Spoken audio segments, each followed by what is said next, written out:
नमस्कार, मैं प्रद्युमन जोशीला नलवा। लोकसभा चुनाव का परिणाम आने के बाद बेशक भारतीय जनता पार्टी को पूर्ण बहुमत नहीं मिला और एनडीए की सरकार केंद्र में बनने जा रही है। अब जो बहुत बड़ा प्रश्न हरियाणा प्रदेश के राजनीतिक गलियारों में गूंज रहा है वो ये है कि एनडीए की सरकार में, जिसमें तीसरी बार नरेंद्र मोदी देश के प्रधानमंत्री बनने वाले हैं, हालांकि दोनों बार, पिछली जो 2 बार थी उसमें भारतीय जनता पार्टी को पूर्ण बहुमत मिला था, लेकिन इस बार बीजेपी बहुमत से दूर रही और आखिरकार जो एनडीए के सहयोगी दल हैं उनके साथ उनको सरकार बनाने पर मजबूर होना पड़ा। हरियाणा प्रदेश में भी 10 लोकसभाओं में से 5 पर बीजेपी और 5 पर कांग्रेस विजयी रही। अब जो सवाल है वो ये है कि आखिर मोदी के मंत्रिमंडल में या जो एनडीए की जो सरकार बन रही है उसके मंत्रिमंडल में हरियाणा से किन किन नेताओं को मंत्रिपरिषद में जगह मिलती है। पिछली 2 योजनाओं की अगर बात करें तो नरेंद्र मोदी जी की जो पहली कैबिनेट थी, उनका जो 5 साल का कार्यकाल था, उसमें राव इंद्रजीत और कृष्णपाल गुर्जर और चौधरी बीरेंद्र सिंह, ये 3 हरियाणा प्रदेश से मंत्री थे, जिनमें चौधरी बीरेंद्र सिंह को कैबिनेट मंत्री और बड़े भारी भरकम डिपार्टमेंट दिए गए थे। इसके बाद जो पिछला जो टेन्योर था नरेंद्र मोदी जी का, उसमें उन्होंने शुरुआत में 3 मंत्रियों को हरियाणा से रखा, जिनमें कृष्णपाल गुर्जर, राव इंद्रजीत और रतनलाल कटारिया। जब मंत्रिमंडल का विस्तार हुआ तो रतनलाल कटारिया जी की छुट्टी हो गई और उसके बाद 2 मंत्री हरियाणा प्रदेश से बाकी रहे। पिछली बार हरियाणा से 10 के 10 लोकसभा के सांसद जो है वो बीजेपी के थे। उससे पिछली जो बात थी 2014 में, तब भी बीजेपी के 7 सांसद हरियाणा प्रदेश से थे। इस बार बीजेपी के 5 सांसद लोकसभा से जीत पाए हैं, लेकिन जरूरी नहीं कि इन्हीं 5 में से ही मंत्री बने, बल्कि हरियाणा प्रदेश में बीजेपी के 3 राज्यसभा के सांसद हैं और 1 राज्यसभा के सांसद बीजेपी समर्थित हैं। यानी कुल मिलाकर के हरियाणा प्रदेश से 9 सांसद मोदी जी के साथ हैं, उनकी बीजेपी में हैं या उनके सहयोगी हैं। और 1 जो सीट दीपेंद्र सिंह हुड्डा जो राज्यसभा में है, वो अब लोकसभा के लिए भी चुने गए हैं, तो लिहाजा वो उनको 1 सीट खाली करनी होगी। तो वहां भी अगर वो राज्यसभा को खाली करते हैं तो वो भी बीजेपी के कोटे में जाने की संभावना है। अब हम सिलसिलेवार तरीके से बात करें तो हरियाणा प्रदेश में किनका मंत्री बनना निश्चित है। इस बार एक शख्स ऐसे भी चुनाव जीत करके आए हैं जो 9.5 साल तक हरियाणा के मुख्यमंत्री रहे। बीजेपी के बड़े नेता हैं मनोहर लाल खट्टर जी, करनाल से हैं और वो करनाल से सांसद बने हैं। पहली बार देश की सबसे बड़ी पंचायत में जा रहे हैं और पूर्व मुख्यमंत्री होने के नाते हरियाणा से उनका पहला नंबर माना जा रहा है मोदी जी की कैबिनेट में। लेकिन वहां एक बड़ा सवाल उनके ऊपर ये भी है कि वो संगठन के बड़े खिलाड़ी हैं। हो सकता है मोदी जी उनको अपनी कैबिनेट में रखने की बजाय भारतीय जनता पार्टी के संगठन में कोई बड़ी जिम्मेदारी उनको दे दें, ये भी एक पहलू हो सकता है। हालांकि बड़ी संभावना इसी चीज की है कि उनको लोकसभा का चुनाव लड़ाया गया, करनाल से लड़ाया गया। सिटिंग सांसद संजय भाटिया जो पिछली बार 6.5 लाख वोटों से जीते थे, उनकी टिकट काट करके उनको चुनावी मैदान में उतारा गया। तो लग ऐसा रहा है कि मनोहर लाल खट्टर जी की लॉटरी लगेगी और वो मोदी जी की कैबिनेट में मंत्री बनेंगे। दूसरा जो नाम आ रहा है वो है राव इंद्रजीत का। राव इंद्रजीत लगातार चुनाव जीतते जा रहे हैं। 10 साल वो डॉक्टर मनमोहन सिंह की सरकार में मंत्री रहे, 10 साल फिर वो नरेंद्र मोदी जी की सरकार में मंत्री रहे और अब चूंकि विपरीत परिस्थितियों में वो एक बार फिर से अपने दम पर जीत गए, बीजेपी की बजाय वो खुद के दम पर जीते और राव इंद्रजीत का भी मोदी जी की कैबिनेट में तीसरी बार शामिल होना निश्चित माना जा रहा है।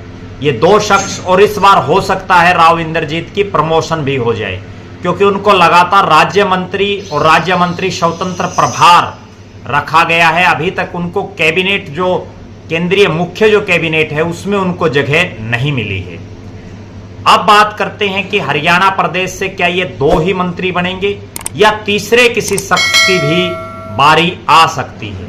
संभावना ये है कि हरियाणा में अगले 5 महीने में चुनाव है, तो लिहाजा हरियाणा प्रदेश से मोदी जी की कैबिनेट में कम से कम 3 लोगों को मंत्री बनाया जाएगा और जो तीसरा मंत्री पद है उसको लेकर के कई नेताओं में आपसी टकरा दिखाई देगा।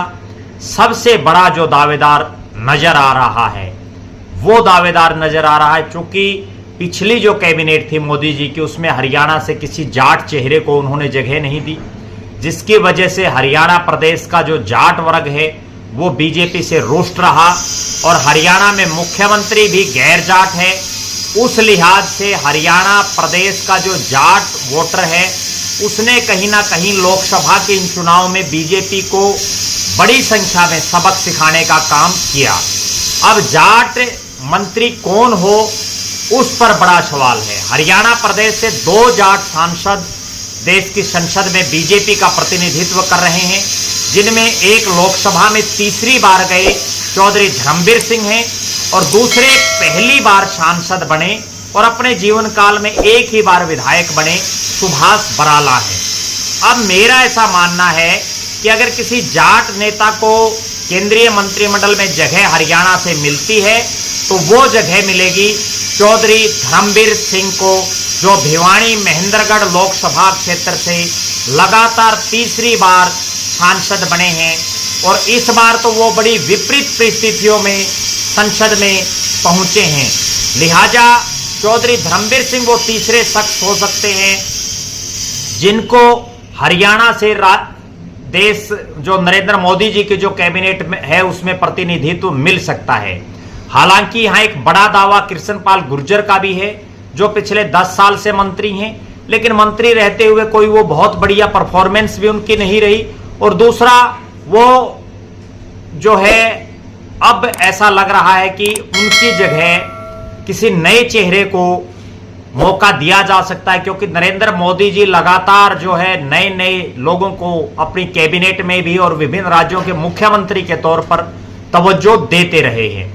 इनके अलावा हरियाणा प्रदेश से जो और सांसद बने हैं जिनमें एससी वर्ग से केवल एकमात्र सांसद बीजेपी के हैं कृष्णलाल पंवार, हालांकि लग नहीं रहा कि उनको कहीं कैबिनेट में जगह मिल पाएगी। इसके अलावा नवीन जिंदल जो तीसरी बार सांसद बने हैं, बड़े उद्योगपति हैं, रामचंद्र जांगड़ा जो राज्यसभा के सांसद हैं और इनके अलावा कार्तिकेय शर्मा जो पंडित विनोद शर्मा जी के बेटे हैं और राज्यसभा के सांसद हैं। हालांकि निर्दलीय हैं वो, लेकिन बीजेपी को उन्होंने समर्थन दे रखा है। कुल मिलाकर के हरियाणा प्रदेश से बीजेपी और उसके साथ जो सांसद हैं वो कुल मिलाकर के 9 वर्तमान में हैं, जिनमें चौधरी धर्मवीर सिंह, सुभाष बराला, कृष्णलाल पंवार, राव इंद्रजीत, कृष्णपाल गुर्जर, मनोहर लाल खट्टर, नवीन जिंदल, रामचंद्र जांगड़ा और कार्तिकेय शर्मा। इन सब के अलावा चूंकि हरियाणा में अगले 5 महीने में चुनाव हो जाएंगे, उस लिहाज से किसी ऐसे आदमी को भी कैबिनेट में जगह मिल सकती है जो वर्तमान में सांसद ना हो, क्योंकि हरियाणा में एक सीट अभी खाली भी होगी। दीपेंद्र सिंह हुड्डा लोकसभा के लिए चुने गए हैं, लिहाजा वो राज्यसभा से इस्तीफा देंगे और इस्तीफा देने की सूरत में हरियाणा से राज्यसभा में भी बीजेपी का एक और सांसद जा सकता है। तो किसी ऐसे शख्स को भी नरेंद्र मोदी जी बिना सांसद बनाए केंद्रीय मंत्रिमंडल में जगह दे सकते हैं। उसमें भी 1-2 नाम बड़े तेजी से उभर करके सामने आ रहे हैं। अब देखना यह है, क्योंकि नरेंद्र मोदी लगातार अप्रत्याशित फैसले लेते रहते हैं, लगातार इस तरह के उनके डिसीजन होते हैं जिसकी कल्पना तक लोग नहीं कर पाते। तो हो सकता है कोई ऐसा चेहरा भी वो शपथ दिला दें किसी ऐसे चेहरे को जिसके बारे में हरियाणा के लोगों ने भी बहुत कम सोचा और समझा हो। अब देखना यह है कि कौन कौन हरियाणा से मोदी जी की कैबिनेट में जगह बना पाते हैं, उस पर हमारी नजरें बनी रहेंगी। आप लगातार हमारे साथ बने रहें, हमारे फेसबुक पेज को लाइक और फॉलो करें, यूट्यूब पर चैनल को सब्सक्राइब करें, बेल आइकन घंटी का बटन अवश्य दबाएं, वीडियो को ज्यादा से ज्यादा शेयर करें, अपने बहुमूल्य कमेंट्स अवश्य लिखें। बहुत बहुत धन्यवाद। आपका अपना प्रद्युमन जोशीला नलवा।